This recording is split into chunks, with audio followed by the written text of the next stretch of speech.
Nous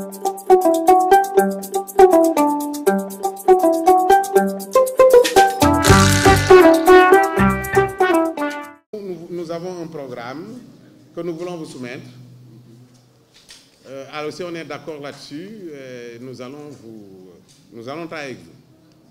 Mais quand ils m'ont donné le programme, je me suis rendu compte que nous sommes allés beaucoup plus loin qu'eux. C'est-à-dire ce que nous avons proposé au niveau de la gouvernance, ils n'ont pas proposé la moitié. Donc je pense qu'in fine, ils vont travailler avec nous. Alors, bailleur de fonds financement propre, oui, j'ai dit que le pays regorge d'argent. Quand vous avez un sol, je viens d'Italie, j'étais en Italie il y a à peu près quelques jours. Mais vous savez que quand vous ne voyez pas les habitations, quand vous ne voyez pas les usines, quand vous ne voyez pas la ville, quand vous ne voyez pas les forêts, mais vous ne voyez que des champs à perte de vue. Xaw ma ndax xam ngeen Mboy Sénégal Mboy rek moo fi nekk. C'est ça.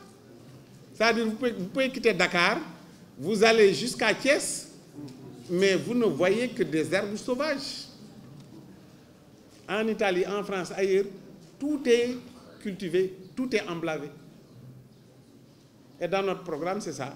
On ne pourra plus se permettre de ne pas emblaver tout le pays. Professeur, vous avez dirigé un département d'agriculture, non? D'agriculture. Voilà, donc pendant 5 ans, donc vous avez des choses à faire à ce niveau. Parce que Mboy gi war na métti quand même, Mboy rek. Voilà.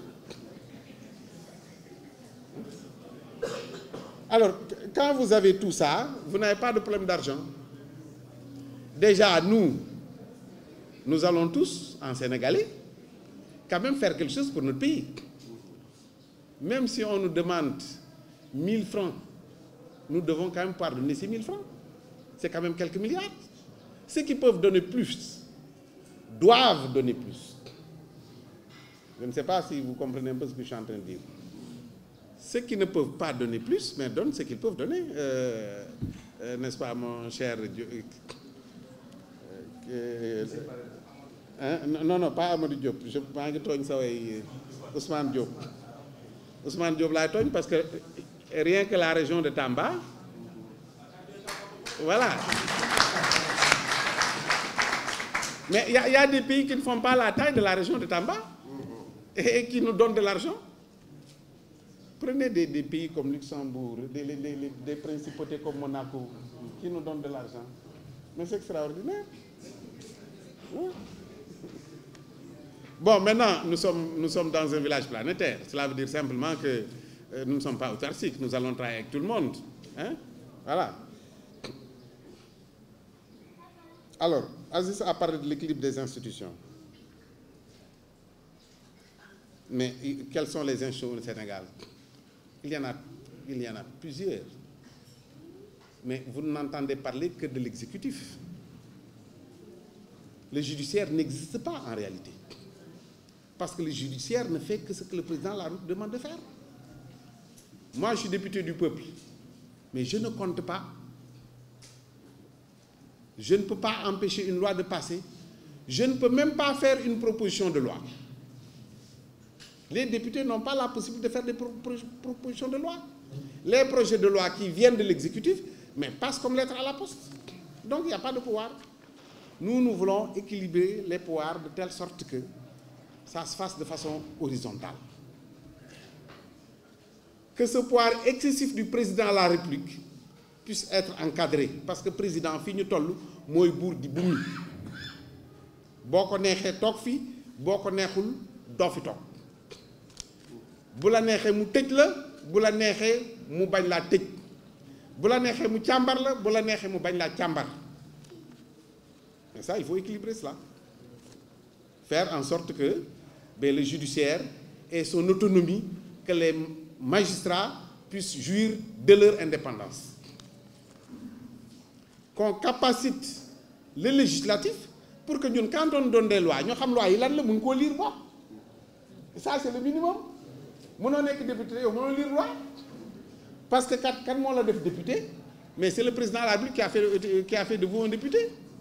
Parce que vous vous souvenez, lors des investitures pendant les législatives, quand ils s'entre-chamaillaient, mais le président a dit, écoutez, donnez-moi tout, je gère.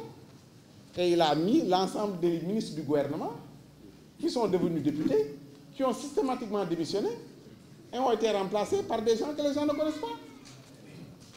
Donc ça, c'est un pouvoir qui n'existe pas. Et à notre niveau, nous allons fondamentalement équilibrer tout ça.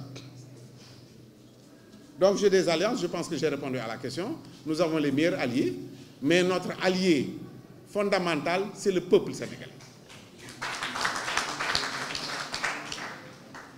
Maintenant, vous me parlez du CFA. Mais le franc CFA, c'est une monnaie utilisée par beaucoup de pays, par l'ensemble des pays du l'UEMOA. Nous ne pouvons pas nous lever un jour pour dire, écoutez, nous allons déchirer le franc CFA. Mais notre vœu, c'est de nous départir du franc CFA, mais de façon progressive. D'ailleurs, il y a des travaux qui sont en train de se faire et qui voudraient qu'en 2020, que nous ayons notre propre monnaie. Bon, on est quand même en 2019, je sais qu'en 2020, on ne pourra pas l'avoir, mais on peut reculer un peu l'échéance, jusqu'en 21 ou 22. Mais on ne va pas se faire harakiri et dire tout de suite, nous allons déchirer le franc CFA. Non, on ne va pas le faire. Par contre, ce que nous allons faire, et c'est ça qui est important, c'est que nous allons immédiatement aller voir nos partenaires de l'UEMOA et leur dire, écoutez, ce que nous déposons en France, partons ensemble négocier cela avec les autorités françaises. De telle sorte que ce taux-là soit considérablement réduit avant donc 2019, avant notre monnaie commune, que nous puissions retrouver donc nos marques.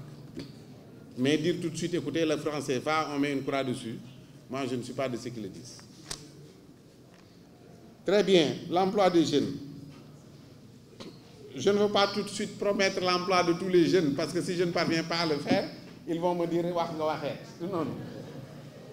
Mais rassurez-vous, vous serez formés, vous serez employés. Voilà. Rassurez-vous, vous serez formés, bien formés et vous serez employés. Je vous donne un petit exemple. Je ne le fais pas contre moi, ni contre Samb, ni contre Diallo d'ailleurs, parce que nous allons bientôt décrocher, non? Mais je ne vous laisserai pas. Même si on a besoin de votre expérience. Parce qu'il faut commencer par soi-même. Même si on a besoin de votre expérience. Mais faites la place aux jeunes docteurs, aux doctorants, pour qu'ils puissent avoir un emploi. N'est-ce pas, les jeunes? On a besoin de votre expérience, nous allons continuer à travailler avec vous, mais quand même, ne prenez pas les heures supplémentaires ou complémentaires. Ces heures supplémentaires ou complémentaires, il faut donner ça aux jeunes. Il faut qu'on les recrute. Parce que vous savez, quand nous allons aller à la retraite, mais l'université va avoir un déficit d'enseignants. N'est-ce pas? Mais étant donné qu'ils vont avoir un déficit d'enseignants, commençons tout de suite à les recruter tous. Je le dis, vous savez, parce que vous gérez l'école des sciences juridiques et politiques ici, nous avons 300 CV de docteurs qui tous les jours frappent à notre porte pour donner des cours. Cela est inadmissible. Comment pouvez-vous concevoir dans un pays comme le Sénégal qu'il y ait des médecins qui chôment? Et vous allez dans certaines régions, mais on peut compter le nombre de médecins du bout des doigts.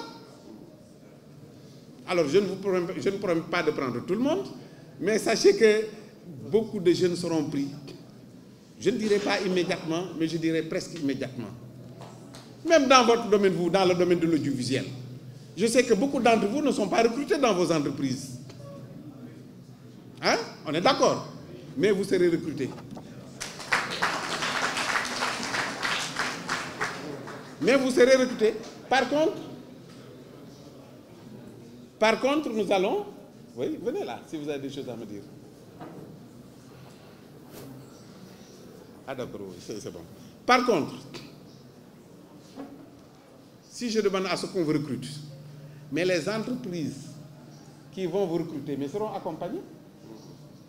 Moussa, tu me prendras minimum 500 000 jeunes, toi.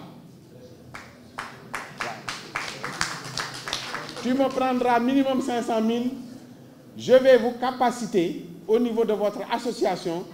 Vous allez formaliser le recrutement de ces jeunes. Parce que vous êtes en train de les former. Mais vous faites ça de façon gratuite, sans aucune compensation de l'État. Et cela est injuste. Donc dites à ceux qui sont dans le domaine de la confection, dites à ceux qui sont dans le domaine de la maroquinerie, dans le domaine de la bijouterie, dans le domaine de la menuiserie, qu'ils soient prêts à recruter des jeunes, à les former, et vous serez accompagnés.